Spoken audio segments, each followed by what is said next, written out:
2 नवंबर रात के 1:30 बजे बीएचयू में कथित तौर पर एक छात्रा के साथ हुई छेड़छाड़।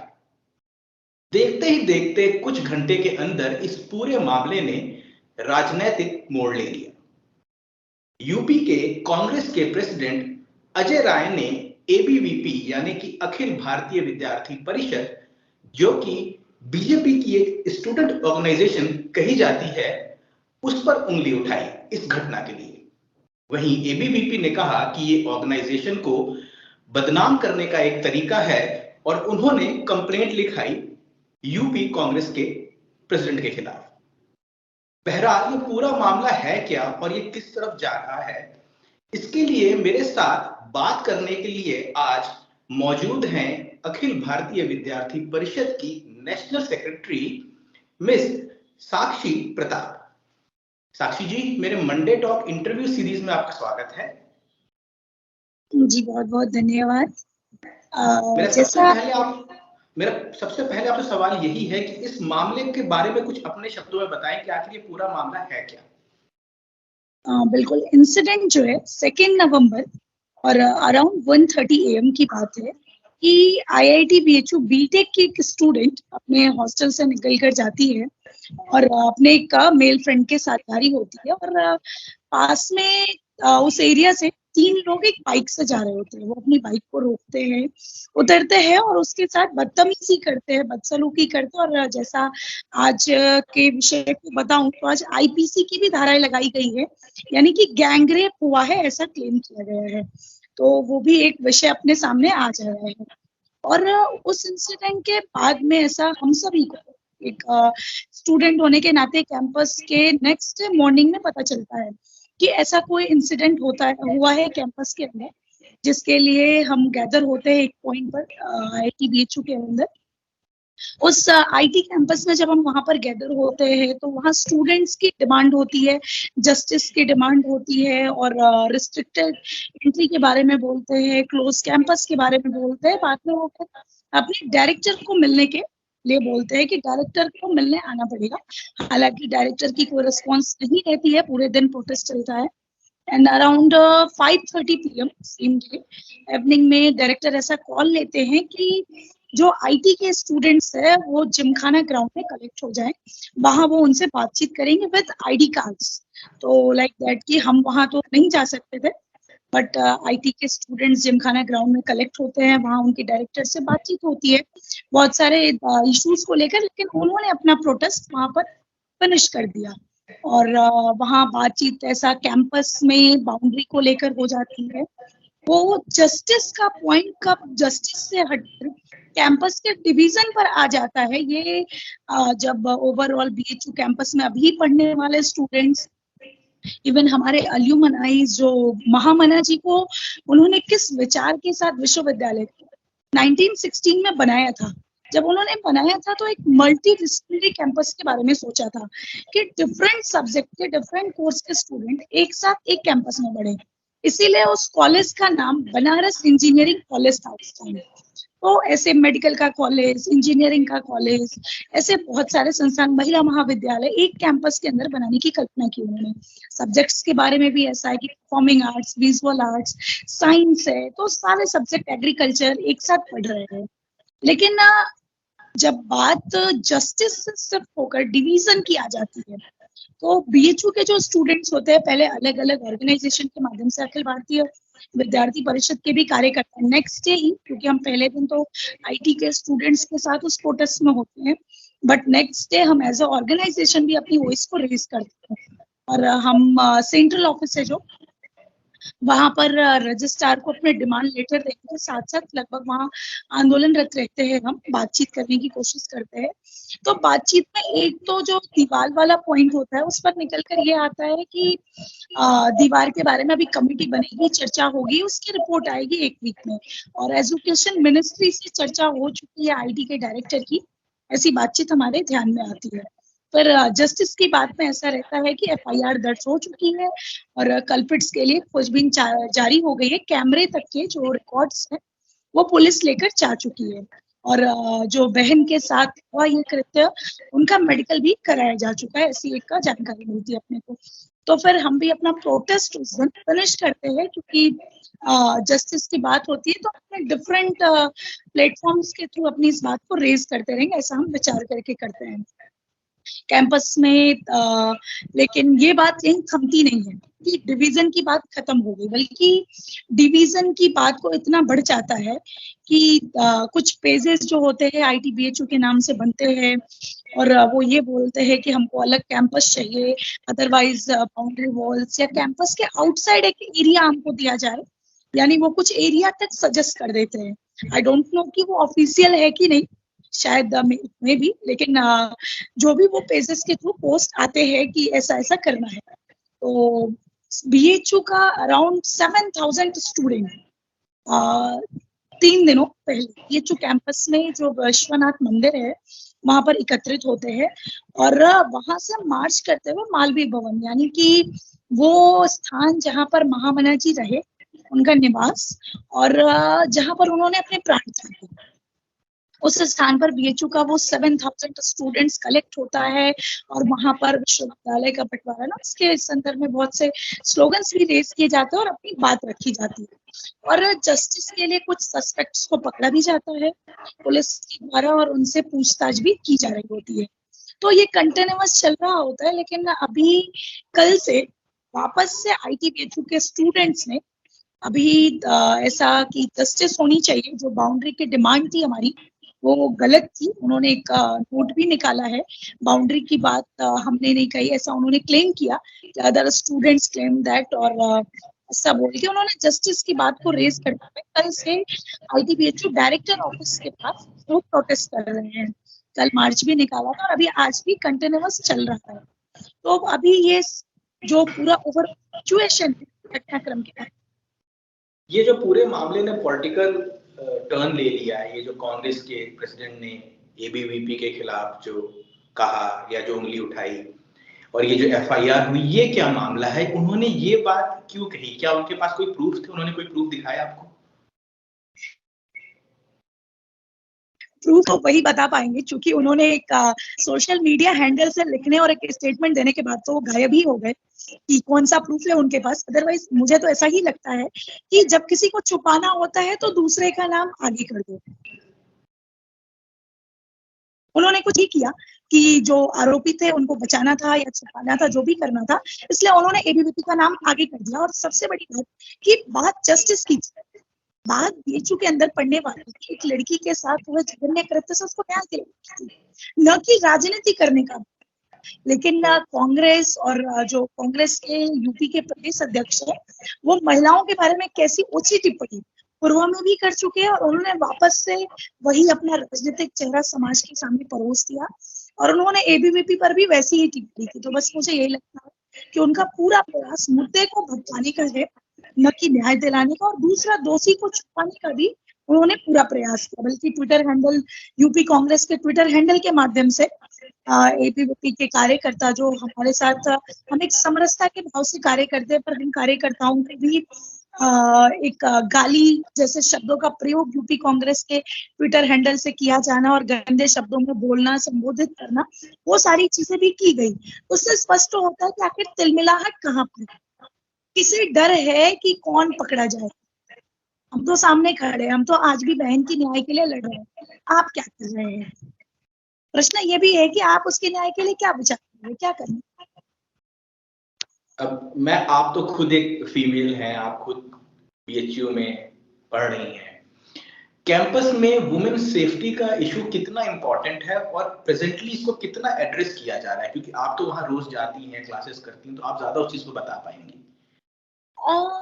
BHU के अंदर मैं 2016 से 2017 में भी एक बहुत बड़ा इशू होता है, और मैं उसमें एक्टिवली पार्टिसिपेशन और एक ठीक से उसे कैसे करना है उसके बारे में मेरा पार्टिसिपेशन है। और अभी 2023 है, तो इतने सालों में एक घटना 17 में आना, पर अभी 23 में, इट मीन्स कि सिक्योरिटी के एक जो पुख्ता इंतजाम थे वो करने के प्रयास जरूर किए गए, क्योंकि इतने सालों में कैंपस में सुरक्षा, लाइब्रेरी की टाइमिंग बढ़ा दी गई, तो उसके साथ सिक्योरिटी भी बढ़ाई गई कि ऐसी कोई घटना घटित न हो।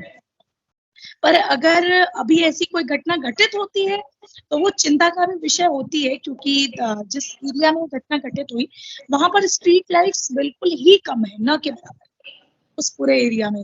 वहां पर कैमरा भी एक तरह से ऐसा बोल सकते हैं कि कैमरे की भी कंडीशन ठीक नहीं है। तो कैंपस के अंदर आज भी बहुत से ऐसे डार्क स्पॉट्स बने हुए हैं जहां पर लाइट नहीं है और कैमरे भी नहीं। तो कैंपस में सुरक्षा के बारे में विचार करते हुए पहले तो उनको ठीक करना चाहिए, और बीएचयू के कैंपस का जो नेचर है कि वो एक ओपन कैंपस है, वहां पर सभी आ जा सकते हैं ऐसा कैंपस में, क्योंकि कैंपस के अंदर हॉस्पिटल है, मंदिर है, तो वो है। लेकिन अगर सिक्योरिटी की बात आती है तो टाइम जरूर बनाना चाहिए कि इस टाइम के बाद आउटसाइडर्स की एंट्री न हो।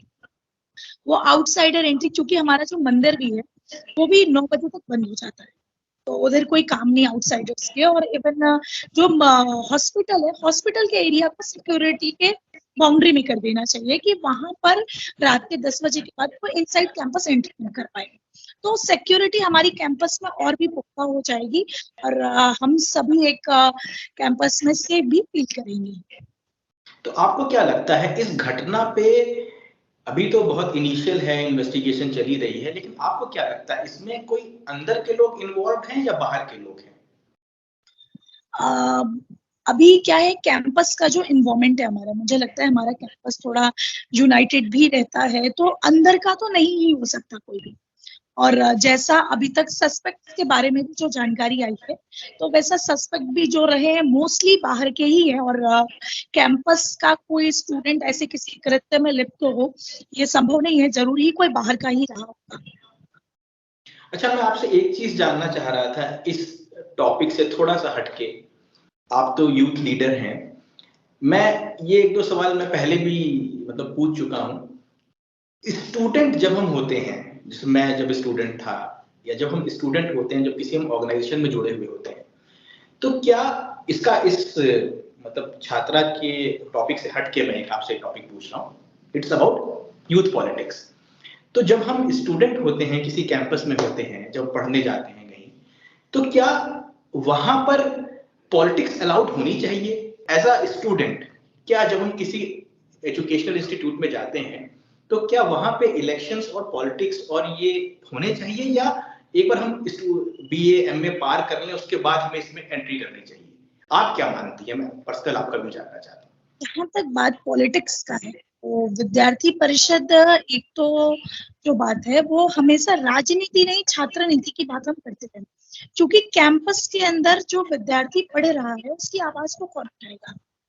वो अकेले है, उसके साथ कौन देगा? आज आईटी की बहन के साथ हुआ कोई कृत्य उदाहरण के लिए, तो पूरे कैंपस के अंदर से आवाज उठ रही है कि उसके लिए जस्टिस आनी चाहिए। शायद स्टूडेंट यूनियन होता तो उसका फेस कुछ और भी बेहतर होता, और भी बड़े स्तर पर होता, और शायद अब तक कल्पित पकड़े भी गए होते, क्योंकि प्रेशर भी उतना अधिक होता उनके ऊपर। लेकिन अभी एज अ स्टूडेंट ऑर्गेनाइजेशन भी जगह जगह प्रदर्शन करके अपनी बात जो है उन तक पहुंचाने की कोशिश बराबर कर रहे हैं। पर जैसा ध्यान में नहीं है कि छात्र संघ की जो छात्र संघ का जो महत्व है उसके माध्यम से बात कैसे पहुंचती, तो छात्र संघ कैंपसेस में होना चाहिए। विद्यार्थी परिषद की डिमांड हमेशा ही रही है, और इस पर हम अक्सर कैंपस में बोलते भी हैं कि छात्र संघ होना ही चाहिए। और जो विद्यार्थियों की बात सुनी जाने का है, वो विद्यार्थियों का हो या शिक्षकों का हो, कैंपस के अंदर कार्य करने वाले कर्मचारियों का, उन सभी के लिए एक संघ होना ही चाहिए ताकि उनकी बात सुनी जाए, और उनका कोई एक रिप्रेजेंटेटिव हो जो उनकी बात को एडमिनिस्ट्रेशन तक लेकर जाए, ताकि जो आज पॉलिटिक्स यूपी के अंदर देखने को मिली आपको कि बीएचयू के नाम पर किस तरह की गंदी राजनीति कर दी जा रही है, वो राजनीति शायद नहीं हो रही होती अभी अगर आज छात्र संघ होता तो। आप एबीवीपी से जुड़ी हुई हैं, और जहां तक मुझे पता है अखिल भारतीय विद्यार्थी परिषद वर्ल्ड की सबसे बड़ी स्टूडेंट ऑर्गेनाइजेशन है। तो आप लोग तो एजुकेशन इंस्टीट्यूट में हर जगह हैं, ऑल ओवर इंडिया। आपको क्या लगता है हमारा जो स्टडी स्ट्रक्चर है ये कैसा है, या इसमें क्या रिफॉर्म होना चाहिए? मैं एक जनरल पूछ रहा हूँ, एबीवीपी की एजुकेशन पॉलिसीज को लेके क्या डिमांड है? क्या हम अभी जो एजुकेशन पॉलिसी है सही है या नहीं है, तो इसमें क्या इंप्रूवमेंट होने चाहिए? जो राष्ट्रीय शिक्षा नीति के बारे में आप बोल रहे हैं एक तरह से जी। कहें तो, जी, अभी राष्ट्रीय शिक्षा नीति के संदर्भ में वैसे तो बात अगर इम्प्लीमेंटेशन की करते हैं, और दूसरी बात होती है कि राष्ट्रीय शिक्षा नीति में क्या है जो विद्यार्थियों के लिए बेहतर है और बुरा है। तो जो बेहतर और बुरे की बात है, मुझे ऐसा लगता है कि जो अपनी पढ़ाई है, यानी मैं अभी हिंदू स्टडीज में हूँ और मैं क्या हूँ, मैं कहाँ से हूँ, कैसे मैं यहाँ तक आई हूँ, मुझे जानने की पूरी राइट है और मुझे वो सारी चीजें सच सच जानने का राइट है। बट हमारी जो किताबें हैं उसमें बहुत कुछ मानी। आज शायद इतिहास के बहुत से पन्ने समाज के सामने उजागर किए जा रहे हैं। बहुत से विषय ऐसे आ रहे हैं जिनमें परिवर्तन भी करना पड़ रहा है। तो राष्ट्रीय शिक्षा नीति विद्यार्थियों के लिए बिल्कुल हितकर है, और जो एकेडमिक बैंक क्रेडिट्स की बात है उसके माध्यम से भी विद्यार्थियों को बहुत से डायमेंशंस मिलने वाले हैं। और जो कोर्सेज के बारे में मल्टीपल एंट्री, मल्टीपल एग्जिट, ये सारे स्टूडेंट के लिए फ्रूटफुल बेस बन सकता है, क्योंकि स्टूडेंट यही चाहता है। मैं अगर आज आर्ट्स की स्टूडेंट हूँ तो मेरे माइंड में क्या होता है कि मैंने ग्रेजुएशन फिजिक्स से की, फिर मैं इसके बाद इधर आ गई, पर मेरे माइंड में एक पॉइंट तो पक्का होता है कि फिजिक्स का भी कुछ पार्ट ऐसा है जो मुझे मालूम है और उसमें मैं कुछ ना कुछ तो कर सकती हूँ।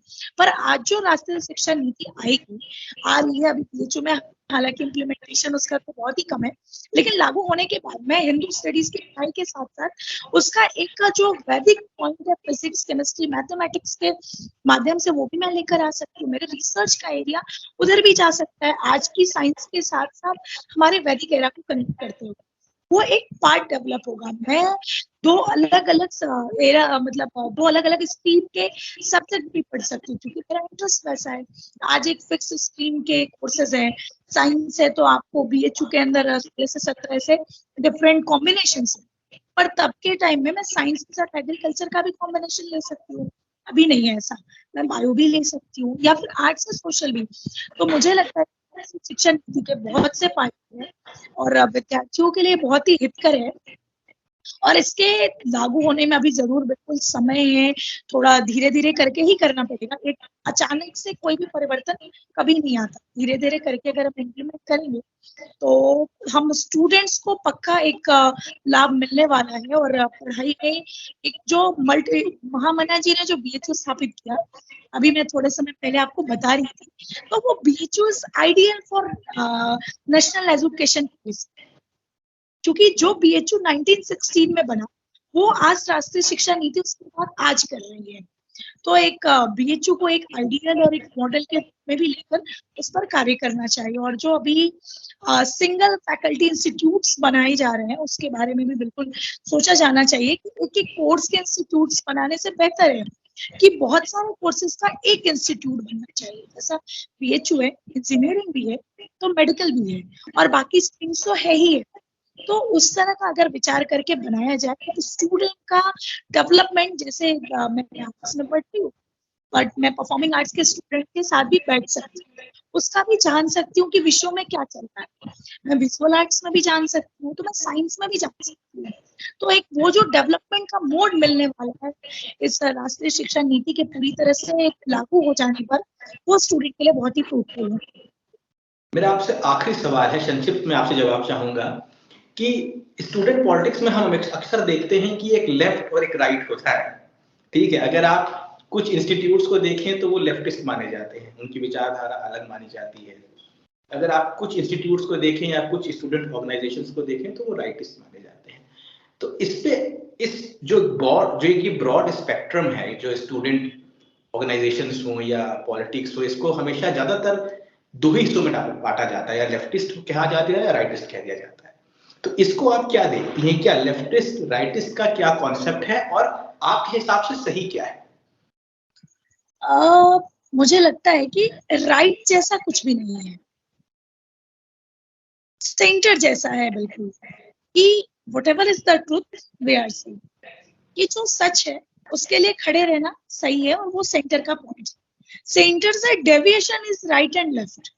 तो जो सेंटर से डेविएटेड है, यानी कि अभी आप राष्ट्रीय शिक्षा नीति के बारे में बिल्कुल बात कर रहे थे मुझसे, तो उस राष्ट्रीय शिक्षा नीति से लाभ किसका होना है? हम विद्यार्थियों का। स्टिल देश भर के अंदर ऐसे बहुत से लोग हैं जो नहीं चाहते कि हम अपने ट्रुथ को जाने, हम अपने बैकग्राउंड को जाने, हम अपनी हिस्ट्री को जाने। वो अब भी चाहते हैं कि वो मैनिपुलेटेड चीजों को पढ़ें, उसके लिए हमेशा अपनी आवाज भी उठा रहे हैं। अभी बीएचयू के अंदर कुछ दिनों पहले एक इंसिडेंट हुआ जिसमें कुछ ऐसे स्लोगन्स 2021 की भी बात एक मैं रखती हूँ कि 2021 में एक स्लोगन रेज किया जाता है बीएचयू के अंदर, न मोदी न योगी न जय श्री राम, देश पर राज करेगा फला फला जो भी करके। तो आपकी फाइट जो है किससे है? गवर्नमेंट से। आप गवर्नमेंट से फाइट करो। आपकी फाइट एडमिनिस्ट्रेशन से, आप एडमिनिस्ट्रेशन से फाइट करो। लेकिन किसी की जो आइडियल्स है, जिन्हें स्टूडेंट हो या फिर कोई कम्युनिटी जिनको फॉलो करती हो, उनके ऊपर क्वेश्चन पुटअप नहीं करना। लेकिन उनका नेचर ही यही है कि आप जिस बात को मानते हो उसको, उनके पास भले उसके लिए कोई एक एग्जैक्ट एक्सप्लेनेशन ना हो, लेकिन उसको पक्का उस पर वो लड़ने भिड़ने के लिए तैयार रहते हैं। बिल्कुल उस समय भी हमारा कुछ ऐसा विषय ही हुआ कि श्री राम के विषय को क्यों लेना। आपकी सीधी बात है, प्रधानमंत्री से लड़ाई है, मुख्यमंत्री से लड़ाई है, या उस प्रशासन से लड़ाई है, आप उसके लिए लड़नी चाहिए। लेकिन आप अपनी लड़ाई के बीच में किसी के सेंटिमेंट्स लेकर आते हैं। आज केरल के अंदर एक कम्युनिटी बेस्ड, रिलीजन बेस्ड किस तरह का डिस्क्रिमिनेशन हो रहा है आप देख सकते हैं। कि मैंने अभी कुछ ही समय पहले एक वीडियो देखा था, और वो वीडियो ऐसा था कि केरल के अंदर एक बस में एक हिंदू महिला बस के अंदर जाती है, तो बुर्का पहनी हुई जो महिलाएं होती है उसको बस से नीचे उतारती है, क्योंकि उसने बुर्का नहीं पहन रखा। हमने एक केरला स्टोरी में देखा था कि मॉल में लड़कियों के बुर्का न पहन के जाने पर क्या इंसिडेंट होते हैं। लेकिन आज वो इंसिडेंट हमारे सामने है कि केरल के अंदर कैसी घटनाएं चल रही हैं। लेकिन उसके भी सपोर्टर्स हैं।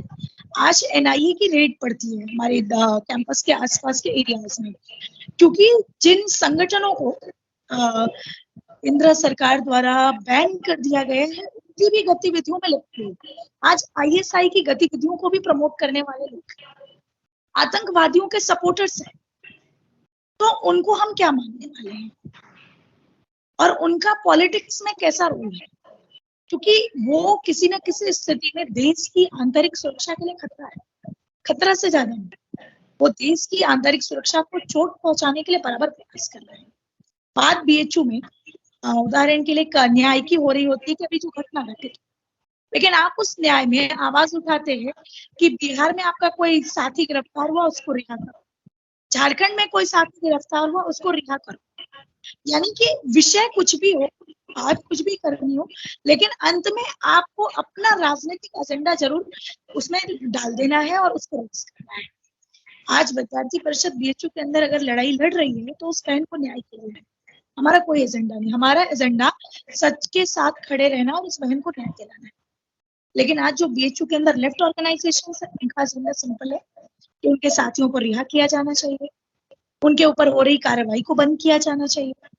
तो ऐसी गतिविधियों में लिप्त है। तो स्टूडेंट पॉलिटिक्स एक बहुत ही पॉजिटिव फेज हो सकती है, जैसा हमने पहले भी देखा है बहुत सी कैंपसेस में। लेकिन स्टिल जो लेफ्ट ऑर्गेनाइजेशन है, उनकी जो रक्त रंजित पॉलिटिक्स है, वो बराबर बीएचयू के अंदर या अन्य कोई भी कैंपस हो वहां के एनवायरमेंट के अकॉर्डिंग देखने को मिल जाती है। और दूसरी बात की कैंपस वो जैसा आपने शुरू में कहा कि कैंपस लेफ्ट है या राइट है, कैंपस के एनवायरमेंट के बेस में, तो मुझे लगता है कि कैंपस का पढ़ने वाला विद्यार्थी पक्का सेंटर का होता है, वो अपने विचारों से चलने वाला ही होता है। लेकिन उसको बरगलाकर और मैनिपुलेट करके देश के खिलाफ भड़का कर सामने लाने वाले लेफ्ट के लोग, जो बिल्कुल रक्त रंजित राजनीति में विश्वास करते हैं कि उन्हें अपनी बात स्थापित करने के लिए, अपने एजेंडे को कहने के लिए अगर किसी को मारना पड़े, पीटना पड़े, लड़ाई करनी पड़े तो उसके लिए तो अपने एजेंडे को स्थापित करना ही उनका काम है, न कि देश हित की और राष्ट्रहित की बात करना। तो हम सब राष्ट्रहित की बात करते हैं, बाकी जो राष्ट्र का ही विरोध करे तो उनके पॉलिटिक्स और उनके स्टूडेंट होने पर तो स्वयं में ही प्रश्न है। चलिए, इतना शॉर्ट नोटिस पे आपने मुझे इंटरव्यू दिया और आपने बहुत वैरायटी ऑफ मुद्दों पर बहुत इन डेप्थ और खुल के अपने विचार रखे, इसके लिए बहुत बहुत शुक्रिया। और मैं चाहता हूं कि जल्दी से जल्दी जो वो छात्रा हैं जिनके साथ कथित तौर पे जो भी हुआ, उनके दोषियों को पुलिस पकड़े और कार्रवाई हो। मुझसे बात करने के लिए बहुत बहुत शुक्रिया।